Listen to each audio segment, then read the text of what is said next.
अस्सलाम वालेकुम नाज़रीन, प्रोग्राम बोन हेल्थ के साथ डॉक्टर ख्वाजा साजिद असलम हाज़िर हैं। आज का प्रोग्राम हम कर रहे हैं exercise in health. Exercise traditionally important है। ट्रेडिशनली हज़ारों साल पहले जब से इंसान बना है, एक्सरसाइज वर्जिश हमेशा इम्पॉर्टेंट रही है अपनी फ़िटनेस के लिए, अपनी सेहत के लिए। टाइम के साथ साथ जब अर्बनाइजेशन हुई, जब सिविलाइजेशन हुई, जब लोगों में और रुझानात बढ़ते गए कमाने के, पैसे इकट्ठे करने के, जॉब्स ऐसी हो गई, तो आहिस्ता आहिस्ता लोगों की एक्टिविटीज़ सेहत से हट के दूसरी चीज़ें ज़्यादा प्रायोरिटी में आ गई, ज़्यादा इम्पॉर्टेंट होने लगी दूसरी चीज़ें। लेकिन अगर आप ट्रेडिशनली बात करें, ट्रेडिशनली स्पीकिंग, एक्सरसाइज हमेशा इम्पॉर्टेंट रही है, चाहे वो इंसान हो चाहे वो जानवर हो। जो जानवर दौड़ नहीं सकता है, आपने नोट किया होगा अगर एनिमल वर्ल्ड आप कभी देखें, तो जो जानवर को टांग की इंजरी हो जाए और वो दौड़ ना सके, वो जल्दी मर जाता है। वो ना तो अपने प्रे से आप प्रिवेंट कर सकता है, जो उसको शिकार करना चाहता है शिकारी, ना उससे अपनी प्रिवेंशन कर सकता है वो, ना वो दौड़ के पानी की तरफ जा सकता है पानी पीने के लिए। तो वो आहिस्ता आहिस्ता कमज़ोर होता जाता है और मर जाता है, या किसी शिकारी का शिकार बन जाता है, दूसरे जानवर उसको खा जाते हैं। या तो रनिंग या एक्सरसाइज एनिमल हो या ह्यूमन बीइंग हो, सबके लिए इम्पॉर्टेंट है। जो नेचर ने जो हड्डियाँ बनाई, जो इंसान बनाया है, हड्डियाँ या गोश्त, वो मज़बूत तब होते हैं जब उन पे वज़न डाला जाता है, जब उनको इस्तेमाल किया जाता है। अगर आप गोश्त को और हड्डियों को इस्तेमाल नहीं करेंगे तो ये कमज़ोर हो जाएंगे। ये एक जनरल सा मैं आपको as a orthopaedic surgeon general सी एक आपको ब्रॉड विजन दे दूँ कि हड्डियाँ और गोश्त तब मज़बूत होते हैं जब आप इनको इस्तेमाल करते हैं। इसी के पीछे ये आइडिया है ना कि पुराने वक्त में प्लेटें लगाते थे, अब हम रॉड डाल देते हैं हड्डी के अंदर। तो रॉड हम इसलिए डाल देते हैं कि ताकि अगले दिन ही बंदा चलना शुरू कर दे, पूरा वज़न डाल के चलना शुरू कर दे, ताकि ना उसकी हड्डियाँ कमज़ोर हो, ना ही बोन कमज़ोर हो। लेकिन जब हम प्लेट डालते थे पुराने वक्त में, प्लेट्स डालने के बाद आपको 3 महीने या 2.5 महीने आप उसके ऊपर वज़न नहीं डालते हैं, समटाइम उसको हिलाते नहीं हैं आप।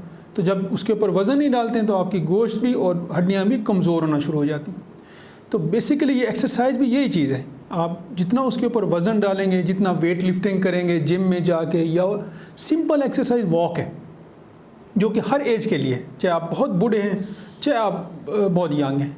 वॉक आपकी सेहत इजाज़त देती है, एज इजाज़त देती है। रनिंग, वेट लिफ्टिंग, तो उसी से आपने देखा ना, वेट लिफ्टिंग के लिए जो लोग जाते हैं उनके मसल ज़्यादा स्ट्रॉन्ग होते हैं as compare to those people जो कि वेट लिफ्ट नहीं करते। आप एक मज़दूर देख लें, उसके हाथ देख लें, आपको मज़बूत हाथ मिलेंगे क्योंकि रोज़ाना वो वज़न उठाता है, रोज़ाना काम करता है, तो उसकी हड्डियाँ भी और बोन भी स्ट्रॉन्ग होते हैं।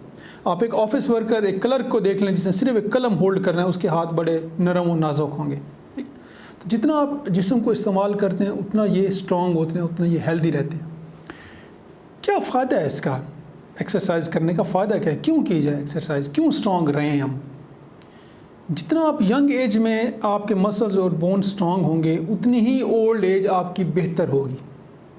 ओल्ड एज के साथ ageing process is normal, ageing process is physiology, is not a pathology. Physiology है, बच्चा होता है, जवान होता है, बूढ़ा होता है, ये नॉर्मल पैटर्न है इंसान का, ये ऐसे ही होता है, नॉर्मल है। तो जब कोई बंदा बूढ़ा होता है तो बुढ़ापे के साथ बहुत सारी चीज़ें भी आती हैं। मिसाल के तौर पे बालों का ग्रे हो जाना, बालों का उड़ जाना, रिंकल्स आ जाना, ये नॉर्मल है। इसी तरह मसल्स, गोश्त का और हड्डियों का कमज़ोर हो जाना, ये नॉर्मल है एज के साथ। तो ये मज़बूत ज़्यादा अरसे तक रहेंगी जब आपकी जवानी में आपके मसल्स, बोन स्ट्रॉन्ग रहेंगी, तो ये ज़्यादा अरसा तक स्ट्रॉन्ग रहेंगे। तो ये कमर का दर्द है, ये आपको जो छोटे मोटे इश्यूज़ होते हैं बोन से रिलेटेड या जॉइंट से रिलेटेड होते हैं, वो आपको ज़्यादा अरसा बाद होते हैं, या बाज़ दफ़ा वो होते ही नहीं हैं आपको। क्यों? कि अगर आपकी जवानी में आपने मसल्स को और बोन्स को स्ट्रॉन्ग रखा है। सबसे आसान एक्सरसाइज तो वॉक है, जो कि ईज़िली और हर बंदा कर सकता है। जो प्रॉब्लम है सबसे ज़्यादा, अगर आप किसी से पूछें कि जी आप वॉक करते हैं या एक्सरसाइज करते हैं, तो कॉमन आंसर जो आपको सुनने में मिलता है ना, वो मिलता है कि जी टाइम नहीं है। अगर किसी शख्स के पास अपनी सेहत के लिए टाइम नहीं है, अपने लिए टाइम नहीं है, तो आई डोंट नो फिर दूसरों के लिए आप कैसे वक़्त निकाल सकते हैं। जो बंदा अपनी सेहत का ख्याल नहीं रख सकता, वो किसी दूसरे की सेहत का कैसे ख्याल रख सकता है। ये वैसे ही है जैसे आप जहाज़ पे सफ़र करते हैं तो ऑक्सीजन मास्क गिरता है, तो पहले वो कहते हैं कि पहले आप अपना ऑक्सीजन मास्क लगाएं, फिर आपके इर्द गिर्द के लोगों की हेल्प करें। उसके पीछे आइडिया यही होता है कि आप हेल्दी हैं, आप ज़िंदा रहेंगे तो आप दूसरों की हेल्प करेंगे ना। अगर आप ऑक्सीजन मास्क नहीं लगाएंगे और आप मर जाएंगे तो आप दूसरों की क्या हेल्प करेंगे। तो इसीलिए आप टाइम निकाल के अपनी सेहत की तरफ तवज्जो दें, अपनी सेहत का, क्योंकि आप हेल्दी और सेहतमंद रहेंगे तभी आप अपने बच्चों का, बीवी का, फैमिली का ख्याल रख सकेंगे। अगर आप बीमार हो जाएंगे तो फैमिली फिर आपका ख्याल रखेगी, आप किसका ख्याल रख सकते हैं। तो it's very very easy thing, is not something very difficult to understand. लोगों को ये समझना चाहिए, अपनी और अपनी फैमिली की सेहत का ख्याल रखें। आखिर में मैं मुख्तसरन ये आपको बता दूं, जो रिकमेंडेड वॉक है ना, वो है normal every day 30 minutes minimum, कम से कम रोज़ाना आधा घंटा वॉक है। वॉक ये नहीं है कि आप ऑफिस में काम करते हैं जी मैं रोज़ाना वॉक करता हूँ, घर में मैं काम करती हूँ, बच्चों का ख्याल रखती हूँ, रोज़ाना ये वॉक हो जाती है बहुत सारी, नहीं, इसको वॉक नहीं कहते हैं। ये आपके एक्सपेंसेस हैं, ये आपके मसल्स, बोन्स, जो एनर्जी रिज़र्व है उसके एक्सपेंसेस हैं। ये वॉक ये है कि जब आप शूज़ वगैरह पहन के आप प्रॉपर ड्रेसअप हो के आप ये सोच के जाते हैं कि अब मैंने वॉक करनी, वो है। ज़्यादा से ज़्यादा जितनी मर्ज़ी वॉक करें आप, लेकिन मिनिमम 30 मिनट्स है।